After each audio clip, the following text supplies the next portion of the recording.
From Chicago, suburbs, and I've been in the business about 32 years. And I'm basically here to talk about what's gotten us to the place that we need to be, and I need to be to have a life. How many of you are brand new agents? Congratulations to you guys for being here. This means you are going to be wildly successful. And the reason I say that is until I did things like this, I was kind of coasting along doing X amount of deals. I wish I would have gotten smarter sooner. I probably could be retired by now, but I got smarter a little too late, but it's worked out pretty well. One thing that I do, I did about 100 million last year, and my main goal right now is to have a life, but my business is very, very much on autopilot. I was talking to Rick last night. I have 5 kids. I have 6 grandkids, and my second to youngest is in the hospital right now. He's about 8 months old. And I have been at the hospital just about every single day for a month and a half. And my accountant called and said, your quarterly tax payments are due. I'm like, oh, he says, where are you compared to last year? I said, you know what? I have no clue. I haven't even looked. I don't even care, really. All I care is my grandson getting well. So I looked, and I was like, wow, I'm within 50,000, under 50, from last year. But that is unbelievable. I have been totally unpresent. So I'm going to show you some of the methods that have gotten me to that point, and what I've done to just consistently do the same production without a whole lot of effort. I'm going to show you what you can do, what I did, and hopefully it'll work. The first thing I do every day is an hour of power. And I know it sounds so simple. If you're producing a lot, who has time to do an hour? Take 1 hour, and even when I was sitting in the hospital, I had my list, I had my hour, and I make calls, and I'll show you who I'm going to call and what I said. But if you commit to 1 hour a day to just call somebody, I think you'll see that it'll increase your production. What I do is I do it every single day, usually in the morning, track all the calls. I keep the calls to a 3-minute minimum. And I know that's easier said than done, right? You close on a house with somebody, you call them and like, how's it going? How's the house? Don't ever ask that question, right? Oh yeah, the sump pump failed, this is bad. I'm like, oh gosh, I'm so glad I called. But I suck it up and I call these people, and if it's something I can fix, I will literally send a handyman to solve their problem, and it goes a long way. During that time, I try not to look at emails. I have 2 monitors on my desk, and I'm like, don't look. Put a do not disturb sign on my door, because everybody seems to stop in my office. How many of you guys know what slide dial is? Oh, okay. If you don't use it, it's the greatest thing known to mankind. Slide dial, it's a free app you can put on your phone. What it does is it enables you to call anybody and go directly to their voicemail. Right? Isn't that the best? Hi, Sam, here's your feedback for the week. I'm running into a building right now, so I just want to make sure you got it. Greatest thing ever. Sometimes they call you right back and you're like, gosh, they were on top of it. The greatest thing it's for is when you're dealing with other realtors. You got these other realtors that write these lowball, crappy offers on your listing, right? And they want to justify everything. Why? First, they want to go to the seller's house. Then you tell them I don't do that. Then they want to tell you why you don't know how to, price a house. So when I do counters, if I can't use text or email, slide dial is my next best friend, because I don't want to argue with these people. I know what I'm doing, and if they don't, that's their problem. Who are you going to call? Active buyers, obviously. Active sellers, people whose house you have listed. What I usually do with those people is I send them like a market update ahead of time, trying to get them to drop the price. Seller prospects, buyer prospects, sphere of influence. Now, our state is an attorney state. I know, I'm not sure how it works here, but so a few years ago, heard somebody speak at a conference about contact people that you're dealing with for closings. Like if you use title companies or escrow officers, how many times you give these people all this business? How many times do they give you any business? Like never? Right. So I started thinking, you know what? You want business from me? You're going to earn it. So I had a guy call me. He was working for a new home warranty company. He's like, yeah, I work for this company. It's a new company. I go, great. After you send me 2 referrals that close, I will be glad to send you a deal. And actually, within 1 week, he sent me a referral, and it did close. It was kind of shocking. I didn't really think it would happen. The biggest great source of business, if you're not doing it, are orphans. And does everybody know what an orphan is? An orphan is, if you had a transaction, it's the other side of your deal. So if you had the seller, it's the buyer. Generally, if it's on the listing side. So I literally, the minute we close on anything, put every client of my competitors into my database. Now, I know you guys are all squirming in your chair like, doesn't everybody hate you? No, because I don't do it to my friends or people in my office, of course, or somebody I know who's really on top of things. But that only equates to about 15% of the realtors. So, so take these people and adopt them and make them yours. I treat them like a past client. I do everything for them that I would do for any past client. The minute they do the walkthrough, we go into the house, we put a sketch in the house, and we offer to come back and take a video of the whole house after they remodel it, send a link to all their friends and family, give them a link that they can pass along. So I go to some people's houses sometimes, and they actually believe by the time I'm done with them that they bought this house from me. They don't even remember that I wasn't their realtor. And we have, last year, 22% of our business came from orphans. So I'm telling you, these are untapped, especially if you're new in the business and you only have one transaction, probably you've got more on the buyer side. But work the people in the building, whatever you can do. The real fear are the sellers, the buyers, the other realtors. How many of you really go out of your way to make other realtors like you? You have to. I'm just telling you, because in my market, I do a lot of business, so the first inclination is, I'm a bitch, right? Naturally, if you're a woman and you do well, you're just not nice. So I make sure to be nice to all the realtors. I just, about a month ago, had a party. I have a house on a lake about an hour away. I have this ladies' day at the lake. You can go on my Facebook. You'll see them all in this picture. And they all come. They're all from different companies. I literally barely have any makeup on. I have a bathing suit on, which really makes people like me. And then I drive them around on a pontoon boat. And these people want to do business with me. And when I post anything on Facebook, all my competition tells me how great I am, which is the best. If you're going to make marketing calls, this is how I would suggest doing it. If you just listed a house and you're new in the business, or even if you've been around, call around the house that you just listed. Obviously, check the do not call list. If you're going to do an open house, call around there, and then call around properties that you might have a buyer for. If for example, we have one little subdivision that's like 187 homes. I have 3 buyers that are looking in there. I constantly round robin call it. I now have created a Facebook page for the homeowners of it.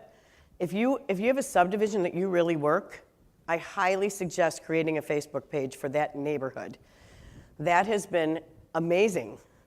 And what's interesting is people will try and post their houses for sale on there, and I tell them, we don't do any advertising. So I don't advertise any of my listings on the neighborhood page. I ask the people who live there to do it, because I don't want to create a way for them all to sell by owner to each other. That could be a problem too, so I have to be careful. Here's some of the things we say to the past clients. I was just driving by your house. Because of course, what do you say when you call somebody you haven't talked to in 5 years? I was just driving by your house and I thought about you and wondered how you're doing. Does it mean you have to be in front of their house? Obviously not.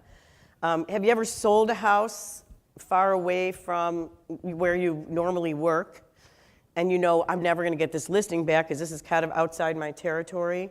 So I will call people, especially those people, and say, I just sold a house near you, around you, and now usually I'm using Slide Dial for this, and I wondered how you're doing. Drove by the soccer field, I just drove by your old house. These are just a few little minor scripts that when you're trying to do this hour of power that you could use if you don't know what else to say. There's some people that, like you, I'm sure there's some people you never want to call ever again. I have those too, and I don't call them, seriously. Ford. How many people know what Ford is? Okay. My son's 23 and he just started in commercial real estate sales, and I learned this like 25 years ago. And I always used to tell him this growing up. Ford, family, occupation, recreation, dreams. Would you agree that 9/10 of the population really doesn't care what's happening in your life? They just want what they want?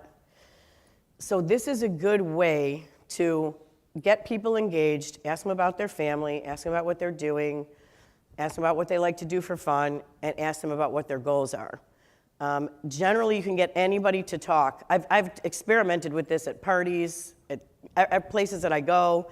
My son's always like, why are you talking to the person at the toll booth about, I'm like, because they'll talk to me. We're in the toll plaza, and I'm sitting there, and this lady's in line behind me, and I'm like, oh, nice shirt. And I'm trying to teach them, and even my granddaughter who's 6, who's completely shy, she's always like, but a real outgoing person after she gets past that. I go, we're gonna make 6 friends today. She's like, what? I'm like, just watch. We're gonna go somewhere, we're gonna find 6 people to talk to. So we'll go to an amusement park, and I'll talk to the people in line, I'll talk to the person running the ride, and I really think if you use this with a lot of different people, you will find that you will get more people to give you business. And then in asking for business, I'm not the one to call and be like, oh, by the way, do you know anybody looking to buy or sell in the next blah, blah? I just can't do it. So I usually say to them, hey, you know what? If you guys, and they'll say, oh, it was great working with you. And I say, you know, if you know any nice, normal people that, like you, that are fun, that I can work with, because I'm tired of the rest of the people, can you please keep us in mind? Would you be willing to give me some names of anybody fun that you think might move, or normal? Even normal would be good, you know, and instead of, I make a joke out of it. On to the sellers and the buyers. Is this more of a seller's or buyer's market? It's a seller's market here, okay. So this adequately depicts what's going on right now probably here. You've got the greedy sellers that think every day that they can get more than the day before. And one line that I heard from somebody that I think is, I use it all the time. When people say, you know, our house has only been on the market a week. Has anybody else ever heard that? Yeah, our house has only been for sale for a week. We've had 22 showings. We don't even know what 18 of those 22 people said. And I go, you know what? Time is not your friend in real estate. I said, if you're a buyer, it's a really good line. Time is not your friend in real estate. If you're a buyer, so you're a seller today, but if you're going to go buy a house tomorrow, and I say to the sellers, what's the very first question you're going to ask when you go to make an offer? What's the first question? How long has it been on the market? I go, do you think a week from now, everybody's not going to feel differently in a seller's market if your house was already raised through and nobody put an offer in on it? So time is not your friend in real estate. Although I know it's hard to take your first offer, you're not going to get this same offer the first day as you are on the 30th day, so keep that in mind when you're trying to be non-negotiable. One thing that I will say is that 38% of my business, which equated to well over $95,000, came from marketing and farming, which I'm going to share with you. How many of you guys are doing any kind of farming? That's good, really good. Well, if you're not, you know, I know it's old school and you're probably thinking, oh yeah, well, 20 people in my office do it. But if you do it and you do it with consistency, it will absolutely, positively create an income for you. I've been doing it for 20-something years and it's never served me wrong. When you do send out a farm piece, you know, I could be like, yeah, hi, I'm number one, I'm this, I'm that. The best thing is I send out these postcards and I go to people's houses and they're like, yeah, I thought you were going to be a lot taller. And I'm thinking, I know what else you're thinking too, you know. I'm like, no, I haven't figured out how to get stretched out yet, so this is where I'm at. When you do it, it's great to say you're number one, but you also have to have something of value. So you're wasting your money if you don't cover a few things. One is to have a call to action plan. In other words, to find out what your house is worth, go here. I mean, look at what Zillow's done, you know, by just doing that simple. To find out what your house is worth, go here. Homes.com, a lot of those sites. We use Real Pro Systems, and you can see LakeCountyMarketValues.com. What that is it's a stealth site. And what the stealth site does is it, you know, gives them this site to go to find out, and then it creates the whole drip campaign. And I think at the time that I was doing it, it was $99 a month. I don't know how much it is now, but they have 4 sites for this amount of money every month. One is a for sale by owner site, and I don't work for them or whatever. I don't even know if anybody's here from there. But I use it and it works well. And also make sure to cover what's in it for them. So when they go to this site, what are they going to get? Another good farm piece is to put in, if you know you're selling houses for more than, say the market average is 94%, you know, or whatever. If you have an average neighborhood of, say, 400,000, you can equate that into dollars, okay, and say, well, we're getting people an average of $16,000 more for their house. That's effective farming. To just send a thing out saying, I just sold this. I mean, you can still do that, but you have to put action steps and something of value in there. And the thing that I added a few years ago were testimonials. So we have a small box just every month with a testimonial on it from somebody that liked us. And That has done very well for us too. Do any of you farm your own neighborhood that you live in? If you do, a great tagline that I heard from somebody else is, that I heard somewhere was, you put in your name. I put our address. My husband almost had a nervous breakdown. You know, when I did that, I'm like, your neighbor at 74 Fox Trail. And then I have after that, I have ... your partner in anticipated appreciation. Basically meaning that I have some skin in the neighborhood so we can all get more money, because I want to get more money too. So here's a clear example of the artwork that we're using. We use Microsoft Publisher, and now we're using Illustrator because I think Publisher's gone. And these are the ones that we just do locally in-house, run through our printer when we're doing like a just sold in a neighborhood of about 300 homes.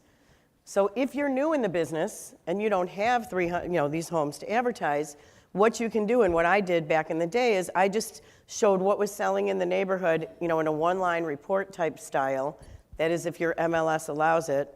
I'm on our compliance committee and our board, and we have a ton of people that do it. And in our board, as long as you have a disclaimer on it saying this is not, on the bottom little fine print, this represents, transactions through the MLS, not mine. But do you think if people see your name consistently, and you're new in the neighborhood, this is a great way, and this is how I built my business from like zero, So this is a very good idea. So down there, it talks about where we get our bulk mail discounts, and our cost is based on 200, for like 200 cards, it's $58. And then you just run it through your printer. Now, so we'll do about 200 around a subdivision just for that point. Then this is a sample of a monthly mailer that we're doing through a company called Real Marketing. And they'll do anything as big or small as you want. This is the greatest piece. I just started doing this, and I dominate the neighborhood. So my competition, my number one competitor that I don't like, I just said I like all the realtors, but I don't like her. Nobody else likes her either. So that's good. And her comments on Zillow, if I can't tell you her name, but it's something else. If you read the Zillow reviews on her, when I leave a house, I just say to the people, I'm like, so whoever you're interviewing, because I can't say anything bad, but I'm always up against her, make sure you go to Zillow and you go to Agent Finder and you search from you sort bad to good. And 9 times out of 10, I'm done. I don't have to say another word because the reviews are pretty bad. There's like 20 of them that are horrible from the actual clients. But anyway, so my competition, I started doing this. I was supposed to be doing it in this other neighborhood, and the company, somebody screwed up, and they signed a contract with her for my primary farm area. So wasn't happy, but this thing has given me so much business. So what they do is it's a monthly thing. It's $1.69 each. For this neighborhood, it's 1,200 pieces. It's 4 pages. So every month, that's what it looks like. So we took the outside photos. That's the neighborhood. And this is something we just fill in the numbers. And it's so turnkey and so easy. And I know it's hard.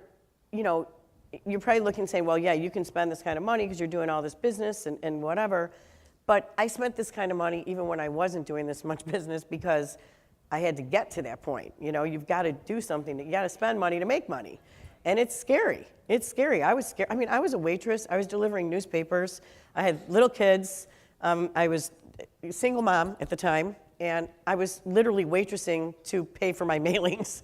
And I did it. I went to some conference like this, and someone told me what to do, and then I did it, and it worked out. Thank God. I didn't like to waitress anymore. And really, real estate is like waitressing. The tips are just a heck of a lot better. They really are. So anyway, so this would be a sample of, and you could create this yourself. You could do an 8.5 by 11 piece of paper and run it through a printer and mail it if you want to do it. But it also comes with a website that looks like this, homesindeerpath.com. So that's the call to action part of this. So if they want to know anything, they go on this, what's my home worth, and then I actually get the lead, I get the email, and now I have a new person to add to my drip campaign of, terrorizing them every month if I can. And that's what it looks like. So it talks about the house being unique, and the website facet of it is $39 a month. So, pardon? No, this is now Real Marketing.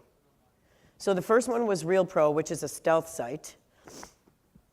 And that's where, so this is a marketing piece that directs them to a different kind of website. So the subdivisions I really, really want, and this thing is so classy. It's like all glossy, it's 4-sided, If you're trying to take over a subdivision, nobody can beat, no, if someone's not doing it, even if it's 200 houses, it's worth a shot, try it. And this person that I compete with, she's doing it for my primary market. I just still mad about it. But as soon as she saw this come out, she called them, and I had already called them, but somehow I hadn't signed a contract with them or whatever. So we're just waiting for her to expire. Anyway. No, I haven't. I am from Chicago. You know what they say about us. Whoops. Okay. So the other thing is, this is when we're doing massive quantities of mail, the cost is about $1,100 for 3,000 pieces. You could do 500 pieces. You could do 100 pieces. I mean, it doesn't have to be this many pieces. So this is another sample of what we did. And if you look down at the bottom, it says Libertyville home prices have increased in 2016. Want to know the value of your home for free? So that's the what's in it for me part. Go to this website, and at the bottom it talks about where we get them. It goes to every address in the zip code, including your competitors. So if you're going to send it out making some claims, you better staple the stats to that postcard and stick it in a file when they all go ballistic and try and take you to the board. I constantly have that happening. When I send things out, claiming things, I make darn sure it's right. And then the minute I get it and I get something from the board, it'll happen to me like maybe once every 3 years. I'm probably the same person. So I just send it into the board, and they're like, okay, no problem. I'm on the board, so that helps too. But because I'm on the board, I am totally compliant, because there would be nothing worse than being on the board and then having someone call you out because you're not doing what you're supposed to. And actually, by being on the board, I've learned about all the things I was doing that were non-compliant, so I've gotten better at things. So anyway, if you look at this is, again, think about selling your home. And then at the bottom, you'll see we talk about what we do. We have a stager. We have print and extensive print and online advertising, direct and timely communication, HD photography. We have a free moving truck. I lease a truck from a company called On the Move, and I think it's like $600 a month. I didn't do that right away, but once I got it, it's like a driving billboard all over town. My head is the hugest whole side of the truck. I almost died when I picked the truck up. I wouldn't even drive it home. I made my husband do it. I mean, I picked it up. I looked at it on a little computer screen, and there was my head. And then all of a sudden, I pick it up on the truck, and it's like, so if you get a truck, make sure you go see what you're going to do. Then another thing is does your market die in the winter, or is it quieter in the winter? Yeah, so this is a postcard that I came up with, reasons to sell now. So all the competition stops farming in October. So we ramp it up October through January more than ever, because that's when people are thinking of moving, like in January. So this is a good idea of what you can do. And these postcards, you could take this and call Elance and say, I want this postcard. They will make it for you. Elance is where you go, or email them. You don't even have to have anybody working for you to do it. I mean, I don't outsource this. So elance.com is a company that, I think it's 2 E's now, but you can go on there and you could send them this visual and they will make it for you. And you're welcome to have it. It's not copyrighted. You can use it. Show them what the neighbors think. Quantify the results. Use testimonials. When you send them, use a mix of high sell time and quick sell time and high sales price. And like I say, make sure you have the stats for the other realtors, and offer free automated reports. Zillow. For a long time, we did not really pursue people on Zillow, people giving us comments. If you're not claiming your sales on Zillow, when you leave here, if you do nothing else, it's the very first thing you should do. So you can go all the way back, like 3 years. The reason is, it creates little pin dots on the map. I cannot tell you this year, especially because we started really working it last year, and I'm not a premier agent or any of that. You don't have to be. You don't have to pay $1 to do this. So you go on Zillow, you claim all your sales. It creates a map with pin dots of what you've sold. And the other thing that it does is, if somebody's searching for an agent in that area, I've had more calls this year than ever of people saying, I say, how'd you get my name? I was on Zillow, and you're definitely the person selling around here. And I'm like, I don't even know how that happened, but obviously I think we have about 150 reviews. I have one bad one. So, and he's a jerk, of course. So that doesn't count. My $1 million pain in the butt from last year, from 2013. He waited 3 years to put this review in, by the way. Yeah, I don't know. It's bizarre. Anyway, and I actually sent him a Starbucks gift card and said, I'm so sorry you were unhappy. Please have a cup of coffee on me to reduce the stress of having worked with me. So I never heard back from him.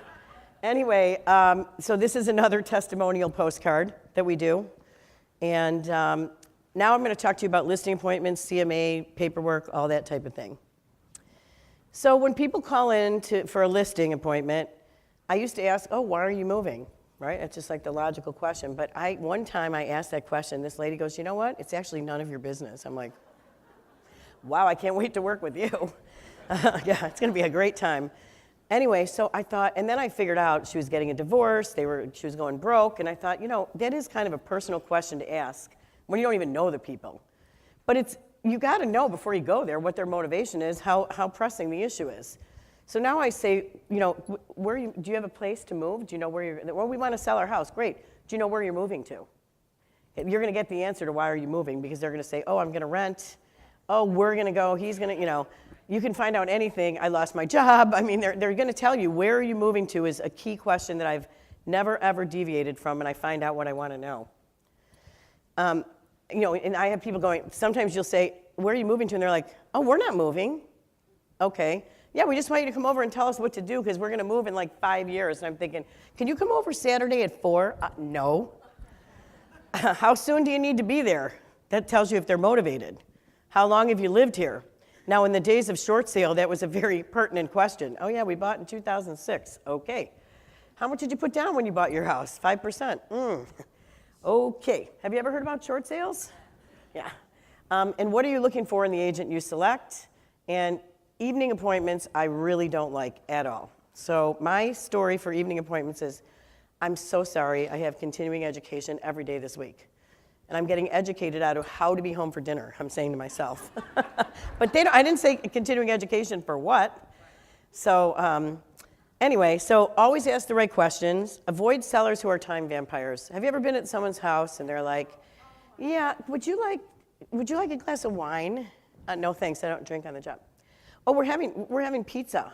Do you mind if you can have some if you want. And then I'm just sitting there going, you know what? Unfortunately, I have to be somewhere. So when I walk into a house now, I tell people, this worked out perfect because I have an appointment right around the corner from you in an hour and a half. I tell them that when I get there. So like, I am not spending more than an hour and a half here. And then sometimes they'll be like, don't you have to go? Isn't your appointment coming up? Yeah, I'm meeting my daughter at my Fleming's for dinner. Pre-sell by going over contracts and statistics. Be steadfast on commission challenges. Sellers who avoid. Have you ever heard the words? I know nobody in here has ever heard this. We just want to try it, right? So you're the agent that lets them try it, and you are tortured by these people for how many months? They get rid of you. They hire somebody else. They drop the price, and voila, what happens? So I say in my head, triers, criers, triers, criers. So when they start saying the try word, I'm like, we can try it, but we're going to have a built-in reduction because I don't recommend this list price. And I'm going to send you an email stating, recapping our conversation. So when the day you call me and say, why isn't my house selling? I can say, because you didn't, and then once, did you ever hear that, well, you're the one that told us to list it at that price. Okay, well, you know what, folks, seller, the market changes daily. Is the stock market the same every day? No. Is the real estate market the same every day? No. If 6 of your neighbors sell their house for $100,000 less than they're worth, do you think your house is still worth $100,000 more? No. So I always have an answer for anything they say, typically. Sellers that aren't willing to consider market statistics and facts, forget them, because you're just going to go down. Sellers who are triers become your biggest criers. I sit in my car, like before I go in a house, I'm like, criers, criers, criers. Don't, if they say the word try, just run. And then I tell them, like if they say, well, we're going to list our house for this crazy price. And I go, you know what? You can do whatever you want. This is certainly your house. It's not my house. I don't own the place. You can do what you want. And I say, but if you're going to list with someone else that told you, this just happened to me this week. The lady owns a company called Decorating Den, right?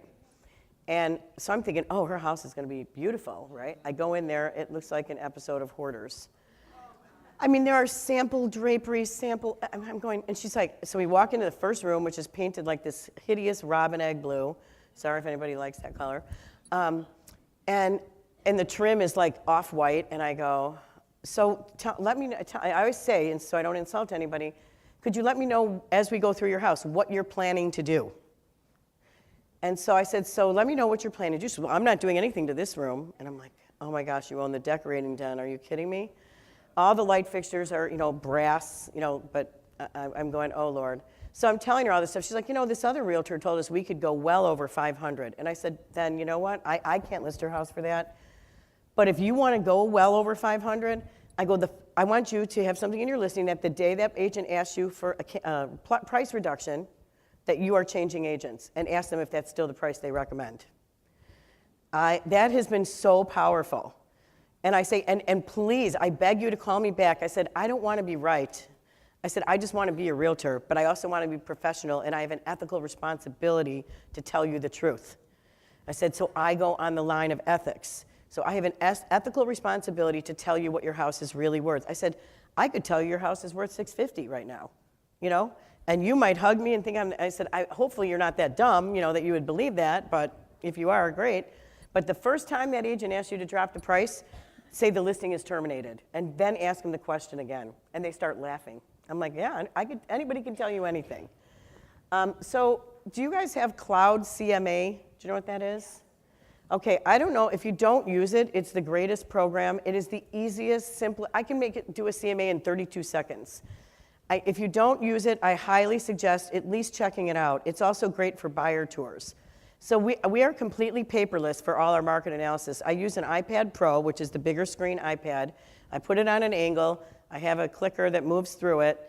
And this is our system of how we do it. We first create the CMA, then we put it into Dropbox. So when I'm sitting there, then I have a link that I can send them, and I have it separate from my marketing stuff. And the reason I do is I don't leave my marketing stuff behind, because for all I know, their realtor could be their cousin, and I don't want to do that. We use PDF Expert to have it signed on the iPad, and then I can email the whole thing to the seller when I'm sitting there. So that's kind of the system that we're utilizing. And it looks like a lot of steps, but it isn't. It's so simple. It takes no time at all. Sometimes, so I'll put the whole CMA together, and then I'll send it back to somebody in my office and make them, create it. It takes them 5 minutes to do it. This is a sample of what it can look like in Cloud. Now, I don't know if you're using Cloud currently, you can definitely go in and change the design. You can change the font. You can change the colors. But it's very professional looking, and it does a lot of calculations for you. The next thing I'm going to talk about are things that we do after the settlement. So this is a good example of things that we do right before the listing, and then some things we do after. So when I go on a listing appointment, I bring a little bag for the kids. And this is where it's from, LMNOP Productions. And you can Google it. I think that's the right spelling. So the kids, I come in with a plastic bag. On the phone, I ask them, do you have any kids? So they say, yeah, I've got a couple of kids. How old are they? 6 and 3. Great. So I bring a little plastic bag that's branded with my name on it. And in it, I stick this moving activity book, a bunch of crayons. And then after I get done with the parent, I hand it to the kids as soon as I get in, so they'll go do something else. And then I say, oh, can you come here? I said, I just want to show you this thing. If you guys sign up with me, if you sign with me, with your mom and dad, good things are going to happen. You have to sign some paperwork, and you're going to get a $20 Toys R Us gift card if you follow the rules. So basically what we have is make my bed, pick up my toys, turn on lights when people come to see the house. So if you don't think when I leave there, those kids are like, pick her, pick her, pick her, we love her, I talk to them, I show them pictures of, Disney World, whatever it takes, and kids like me because I'm a grandma, right?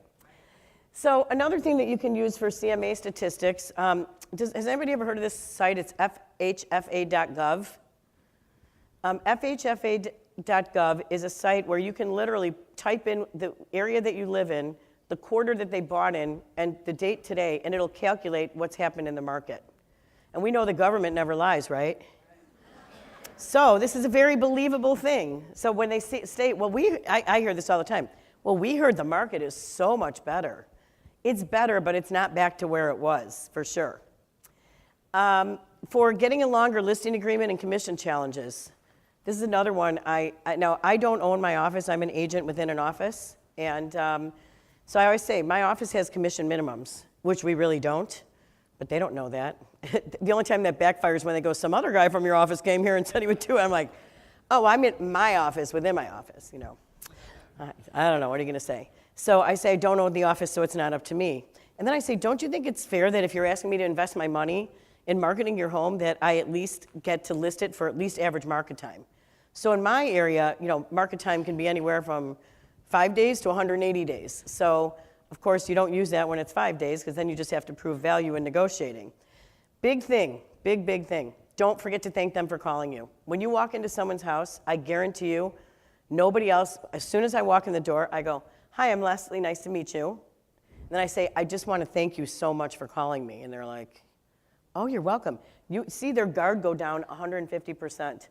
Because especially me, like they have this vision that I'm going to be this barracuda shark person, swimming up to the front door.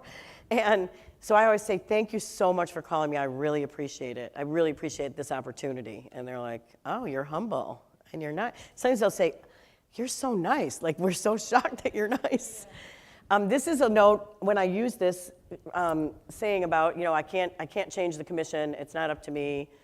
I started charging, we don't call it a transaction fee, we started call it a brokerage fee of $4.95 on every transaction. I heard this somewhere, and I thought, no way, this is never gonna fly, it's not gonna work. Well, right after that, I go into tax prorations, which we're paying taxes in arrears in Illinois. So as soon as I give them that little number, the $4.95 seems like nothing.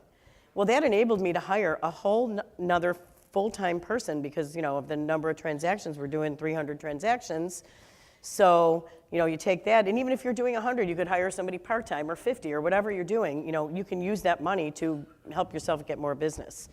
So this lady sent me an email saying, I really like you, I'm choosing you. However, my other competition, I said, I can't match. She sent me an email that the other person sent. I said, I'm sorry, I can't match that commission rate. I said, as I'm sure you understand, I run a quality operation, blah, blah, blah. And I said, trusting your assets to an agent and then I pointed out the dollar difference. Because these people, they just have a need to negotiate your commission. 9 times out of 10, they haven't even in their own mind calculated how much the difference is. It's like they want you to come down 0.5%. Well, if you calculate it, in this case, it was a couple $1,000s. And I say, if you don't think that you're hiring me probably because you think I'm a strong negotiator. Well, if you don't think I can get you an extra $2,000, you shouldn't hire me at all. And then she's like, oh, I want you to, I'd like you to come over on Saturday. And I don't work Saturday. I have a lake house and a boat, and that's where I go. And she's like, oh, we'd like to list on Saturday if possible, morning preferred. I'm like, okay, I gotta be in control of this. So I said, the only thing I can do is Tuesday. Okay. So, just gotta push back with people.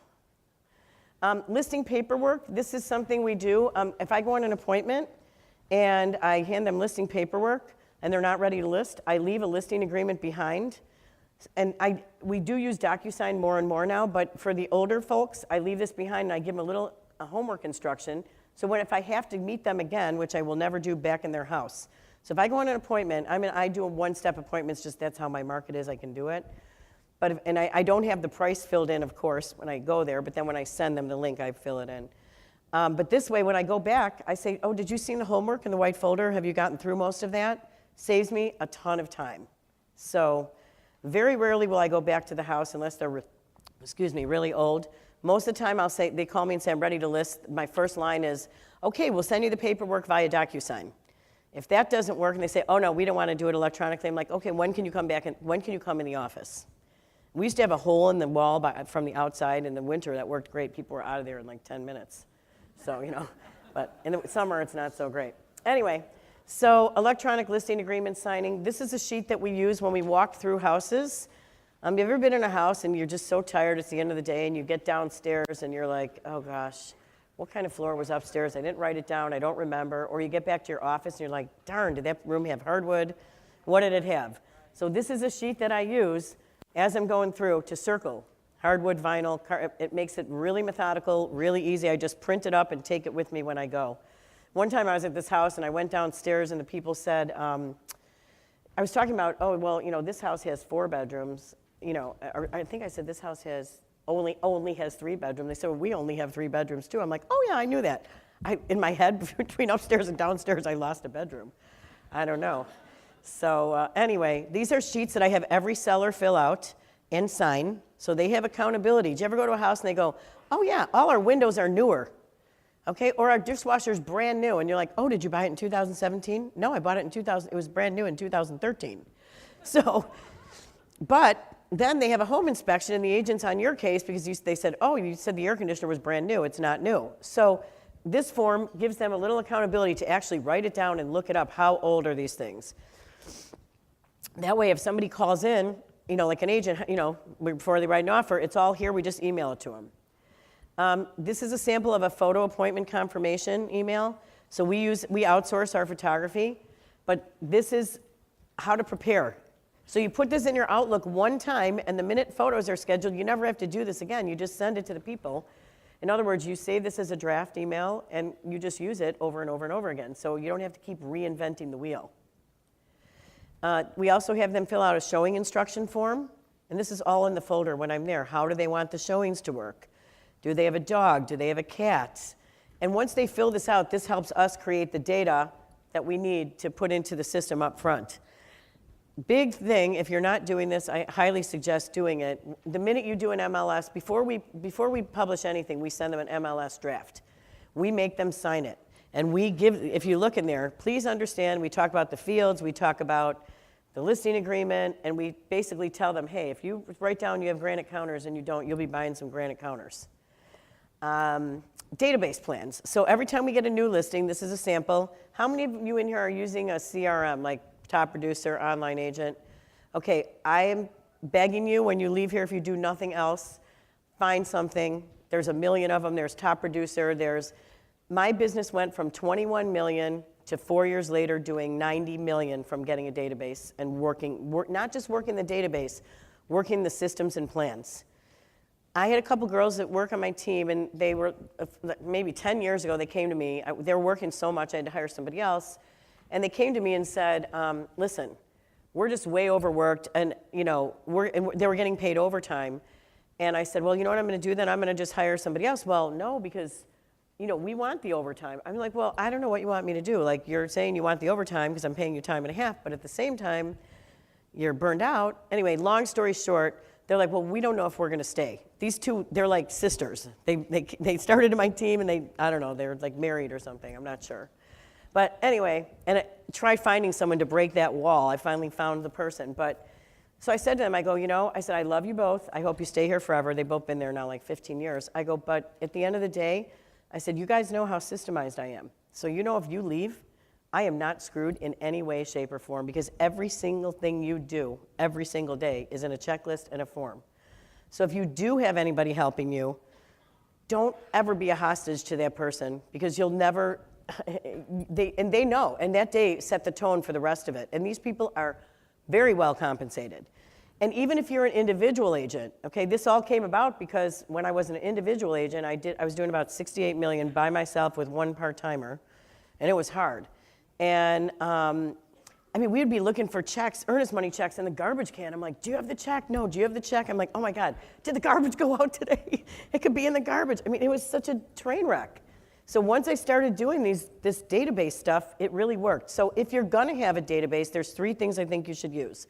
One is make sure you use the systems within it and make your own. 2 is have everybody assigned to a category. And 3 is have a plan assigned to everybody. So every time we have a new listing, we put in John Smith, click the button, and this tells Katrina, who's my listing person, it could be me, what to do. And that way nothing ever gets missed. And if you look on Zillow, you'll see most of my clients' reviews are about what a well-oiled machine it is. And even if I wasn't a machine, even if I was one agent, it would still be a very good system. And I was one agent using it, and it worked out great. So don't let the sellers scare you. Getting them to take offers. First thing I do is email the offer to the seller and call them to tell them I emailed it to them. This way they're going to have their own private heart attack without me being part of it. Right? I tell them, yeah, I'm on my way in, but I just emailed you an offer. I'll call you in a half hour, even though I'm just like sitting at Panera Bread.